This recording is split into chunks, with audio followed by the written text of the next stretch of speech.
need to stand.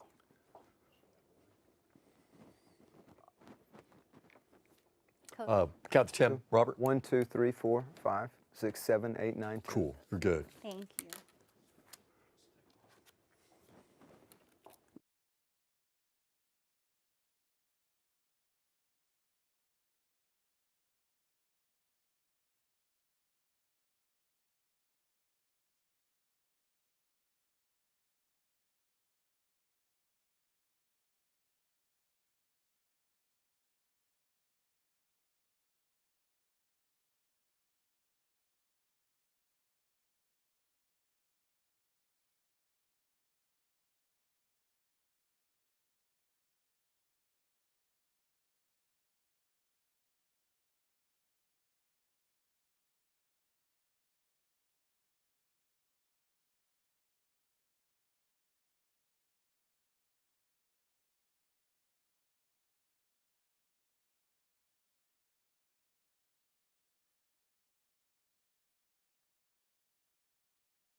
Hello, mic check. This is a weather mic. Hello, 1, 2, 3, 4, 5, 6, 7, 8, 9, 10. All right, thank you.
Hello, everyone. Welcome to Blitz Game Day, the last show of the regular season. And happy Halloween to everyone out there. Many of our teams took Halloween night off. Now, we had a lot of teams playing last night, including the Vestavia Hills Rebels.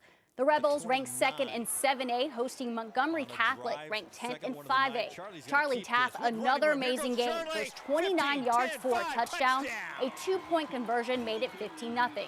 Second quarter, Taft finds a wide-open Luke Stubbs for the touchdown, 35 yards on this play. That made it 22-0. Later in the second, Taft to Stubbs again, 59 yards. Vestavia Hills up 30-6 at the break. The Rebels roll 40-13. They finish the regular season 8-2. That's the kind of plays that you'd like to see. The head coach's interview is brought to you by Freddy's, and joining us is Vestavia Hills coach Robert Evans, joining us in studio. Now, Coach, after losing to Thompson 35-3, you guys went off and won 5 in a row. Your offense has scored 232 points, averaging 46 points per game. They appear to be firing on all cylinders. We do. We have a really good offensive staff. Coach Josh Franklin coordinates our offense, and we think we're kind of a hybrid, very unique, tough offense to defend.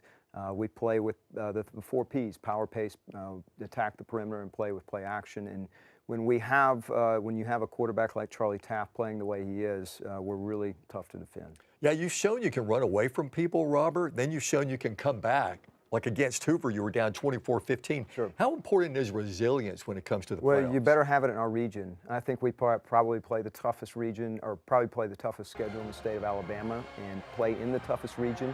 And then our non-region is really challenging too. We played a good team out of South Carolina, played Auburn, and then played Montgomery Catholic last night. So you expect you're going to have some tough games and some games you have to come back from. And but our kids, if you had told me 8-2 before the season started, we would have gladly taken that. We saw Taft throw the pass to Luke Stubbs on that punt return. You've got to trust a guy like that to make a play. How much trust do you have in Charlie? As much as any player I've ever coached, and our kids believe in him. He's got a really quiet confidence. He's not boisterous. He never makes it about himself. And I was telling you guys earlier, and I truly believe it, I would trust him to take my 2 daughters trick-or-treating tonight. And I firmly believe that. He's a winner in every sense of the word, and in that moment, in a very critical leverage moment, you pull a play out like that only if you trust a kid, and we trust him with our offense for sure. You're ranked second in the state, highest ranking you've had since 2010. How significant is that when you're building this program? I think it's pretty significant. You know, if you would have said that, you know, you look at our region and that we're the top ranked team in our region, even though we've lost to Thompson and Trustful, it shows the amount of respect people have for us. And it's also, people don't want to play us. It's really hard to find games locally. It's hard to find games in the state of Alabama. It's why we've had to go out of state to find games. And so, you know, unfortunately for us, is good. Ranked second, we were a play or two away from being out of the playoffs or going on the road to Central Phoenix. So 2 things are true at once. We're incredibly grateful to be in the playoffs, and I also do think there's a way to get the best teams in the playoffs and give them home field advantage. We have not had a home playoff game in about 13 years, and we've had a lot of good teams. So I'm hoping, like Georgia has done previously in the last 2 weeks, that we can get some reform in 7A in the playoff format. And you'll open in Auburn next Friday, a team you played earlier in the season. So, Robert, good luck. Thanks for joining us Thanks today. for having me. Yes, sir. The Thompson Warriors are 7A Region 3 champs. They battled from behind to beat Prattville. They fell behind 15-14 early in the second half, but came back strong to outscore the Lions 15-0 the rest of the way and take a 29-15 victory. So now Mark Freeman, he wins his 5th region title, and that matches the number of state championships he has. It means a lot. It's not really a goal of ours, but we haven't done it in a while, and it's a blessing to get it, and it's a tribute to winning those games we talked about along the way, the Vestavias, the Trustfuls. Those games, you've got to go get them games, because if we don't go get them, tonight would have been a really tough situation to come into. So every victory is good, but to win the region again, we hadn't done it in a while, it's a tribute to our players and our coaches. Here's what Thompson has to deal with in its half of the 7A bracket. The Warriors open with Carver Montgomery, who they beat 37-6 in week 0. Mary Montgomery will host a 3 seed from Region 4. Hoover draws the number 1 team in 7A. The Central Phoenix City Red Devils, and Fairhope travels way up north to play the 2 seed from Region 4. The Hewitt Trustful Huskies are the number 2 seed in 7A Region 3. The Huskies were cruising along at 6-0 until a 2-game hiccup with losses to Thompson and Prattville. They bounced back with wins over Oak Mountain and Tuscaloosa County. So the other half of the 7A bracket, Daphne at the Region 4 winner, that Rebels-Tigers rematch that Robert was just alluding to in Auburn, the Region 4 seed at Baker, and the Hewitt Trustful Huskies will host 10th-ranked Opelika. The postseason is 1 week away, and Jamie, we've had incredible weather all year. Yes, and it continues tonight. Let's turn to James Spann. Now, James, Speak says he torched you in that 100-yard dash now, and I've got video of it. Blew right by him. He did. I mean, this guy's good. Spiegel is good. He left me in the dust.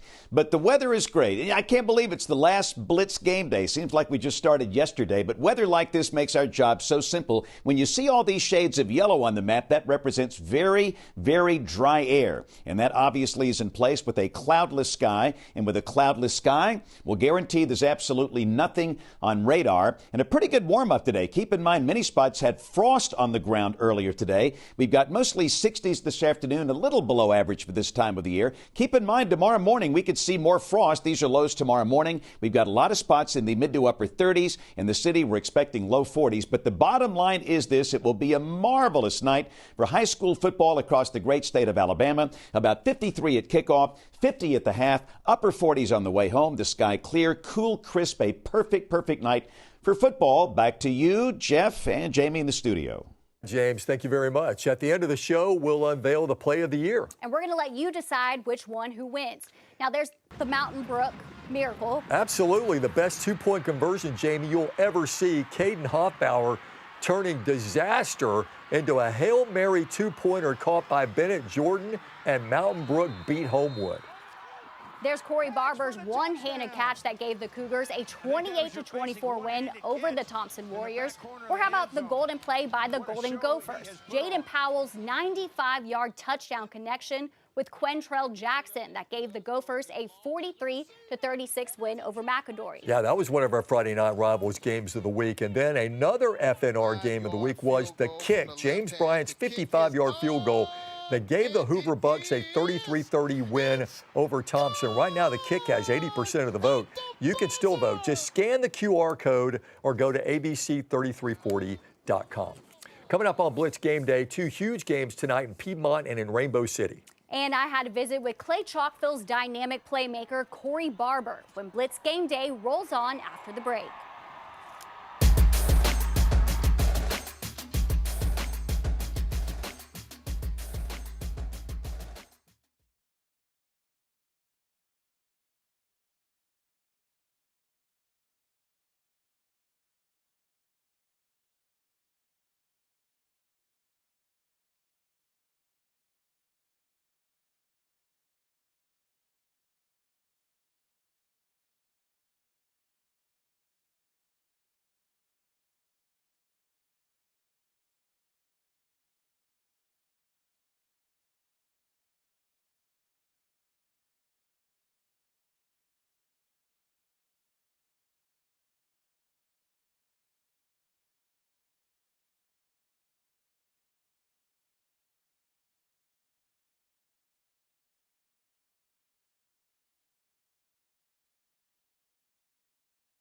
Probably the game. I remember I got Coach Smith over there, and I probably ended up talking to you.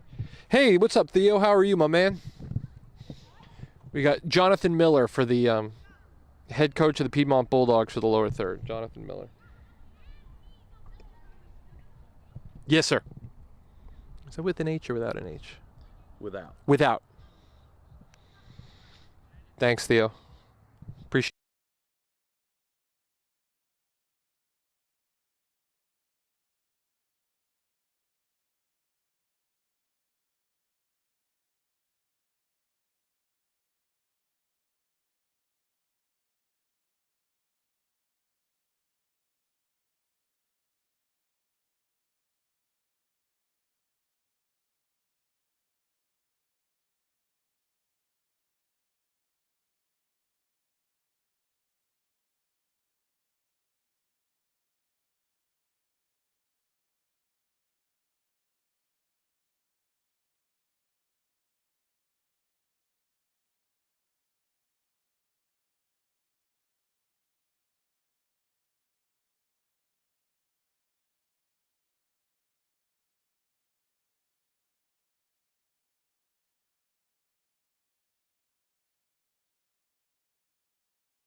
Well, Jeff, Clay Chalkville is my pick to win it all in 6A. The Cougars have so many playmakers, including wide receiver Corey Barber, who transferred over to the Cougs from Spain Park.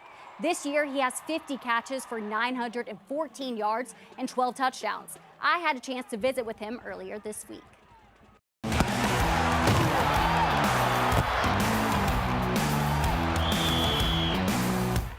It's a one-and-oh mentality. We take week by week. We really don't get into the outside noise, things like that. We just stay in right here in Clay Chalkville. The Clay Chalkville Cougars head into the playoffs with the #1 ranking in 6A and a perfect 10-0 record. Senior receiver and Ole Miss commit Corey Barber knew from the jump this team was built different. Probably after the first game of the season, we played a great Hueytown team who's doing good right now, with a great defense, and we knew coming into that game it was going to be big. But I feel like after that game, we knew what we really had, and we knew how we could play, and how good our offensive defense was going to be.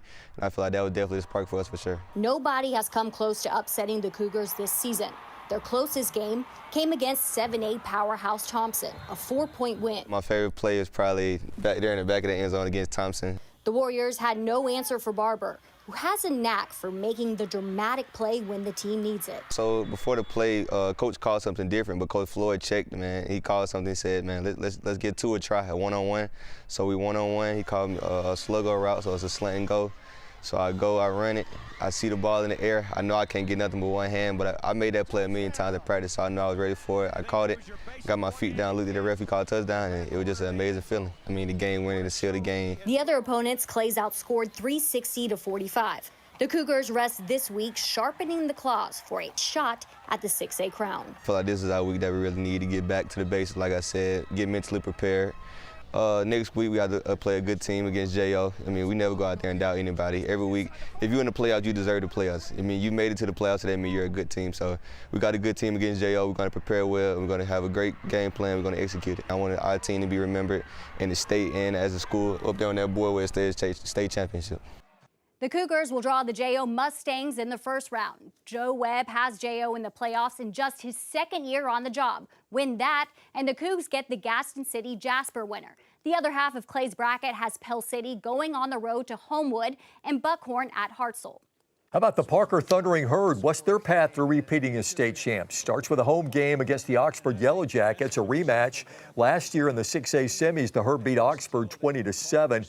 The Herd offense clicking after putting 63 on Woodlawn a week ago. And Frank Warren says the expectation is to play for another title. Guys been on this team, the seniors understand what we the standard here. You see me fussing at my younger guys because we're trying to set a standard from here on out. Look, as long as I'm here and just understand that we're going to be fighting for a championship year in and year out. The winner of that Parker-Oxford showdown will no doubt have to deal with Mighty Muscle Shoals in round 2. The other half of that bracket has Athens at Fort Payne and Mountain Brook hosting Mortimer Jordan. Now let's look at the Jags bracket. In the top half, Pike Road should take care of Region 1, number 4. Helena draws Bessemer City. Now, if Spain Park is going to go to the quarters, they got to beat a McAdory team with a bunch of playmakers, and then Saraland in round 2. In the other half of the South bracket, who you got? Central Tuscaloosa goes to Ben Russell, Stanhope Elmore at Theodore. Pelham back in the playoffs under first-year coach Ross Newton at Hueytown, and Gulf Shores plays at Russell County. We'll check out the 5A brackets in a few, but first there are some regions out there not settled yet. 3A Region 6, one of those. 2 games tonight, Walter Welborn at Westbrook Christian. And Glencoe at second-ranked and unbeaten Piedmont. That's the game Johnny Condon is covering for us at the Field of Champions. Johnny? Yeah, that's right, Jamie. Welcome to the Field of Champions. Beautiful East Alabama. We're close to the Georgia state line, and we got a big one tonight. It's the undefeated Piedmont Bulldogs as they welcome in 7-2 Glencoe, and I'm lucky now to be joined by the head coach of the Piedmont Bulldogs. It is Jonathan Miller. And Jonathan, going for an undefeated regular season tonight. Before we get to the game tonight, can you just talk about what's made this team so special through the fall? Yeah, we've had a great season up to this point. I think this year we have a better overall team up and down the roster, and just probably just a year older. Sure. Played a lot of young kids last year, so we're just a year older, and those kids got experience on Friday night, and it showed this year. You told me you only have 7 seniors. One of them exceptionally special, wide receiver Raleigh Pinto. He's off to Jacksonville State next year. What makes him such a dynamic playmaker for you guys on the offensive side of the football? He's just electric with the football. He's got God-given natural instincts. We try to get it in his hands any way possible. He's good in the kick return, punt return game. Obviously good on offense, so he's just dynamic and he's got a lot of God-given ability. This is a Glencoe team that's rushed the football well. They had a back that go for 125 yards. They rushed for nearly 250 as a team last week. How important is stopping the run tonight? Yeah, I think every night it's important, but surely with them they got 2 good backs, big physical offensive line, so it'll be a challenge for our guys. You know, we've done a good job up to this point stopping the run, so it'll be a challenge tonight. They got a good football team, good offensive football team, so be a good challenge for our defense. Piedmont looking for an undefeated regular season. That's head coach Jonathan Miller. I'm Johnny Kahn, and Jeff and Jamie, back to you. All right, coming up on Blitz Game Day, the results of our viewer poll for Play of the Year. And more on the guy who could wind up running away with 5A Back of the Year honors at the Mr. Football Awards. That is Fairview's Jake Harper.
Last night, the Fairview Aggies put the cap on their second straight perfect regular season with a 14-7 win over Good Hope. And a big reason the Aggies have been so good this season is running back Jake Harper. Heading into Friday's game against Good Hope, Harper had 1,516 yards and 26 touchdowns this season.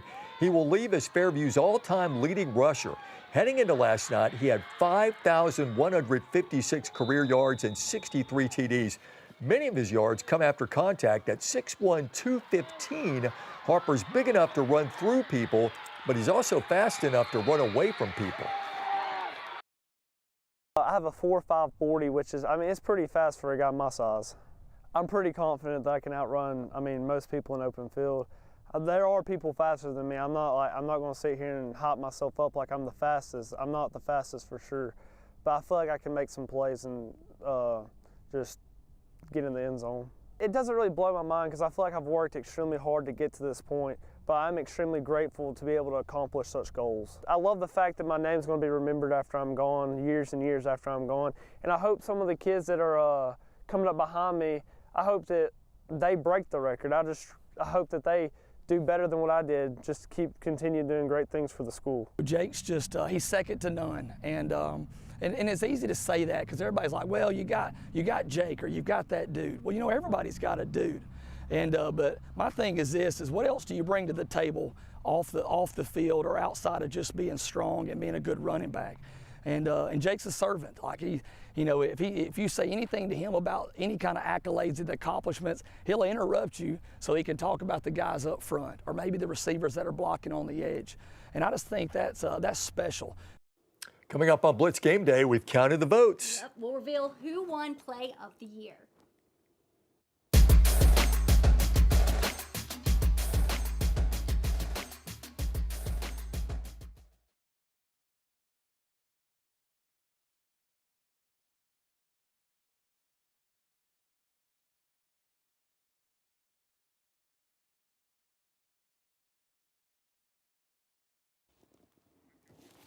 Mic check, 1, 2, 3, mic check.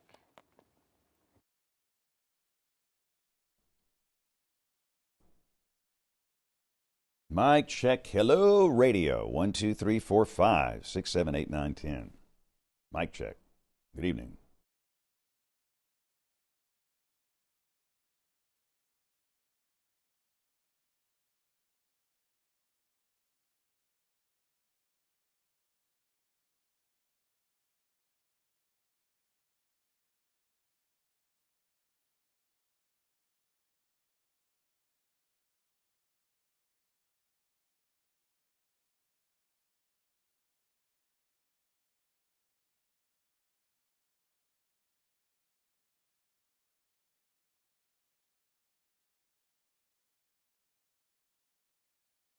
Firefighters are still here working the fire. They're trying to control those hot spots. Mic check, 1, 2, 3, 1, 2, 3.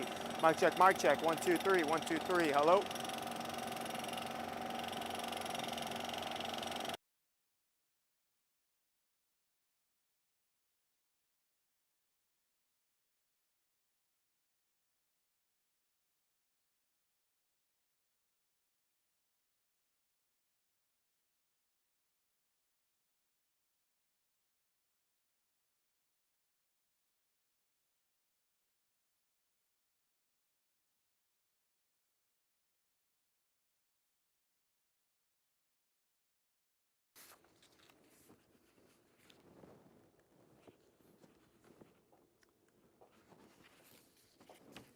ABC 3340 News First at 5 begins with breaking news.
All right, let's talk about how you voted in the Blitz Game Day Play of the Year viewer poll. Yeah, it was a landslide vote, Jamie. 7% of you went with the Mountain Brook Miracle.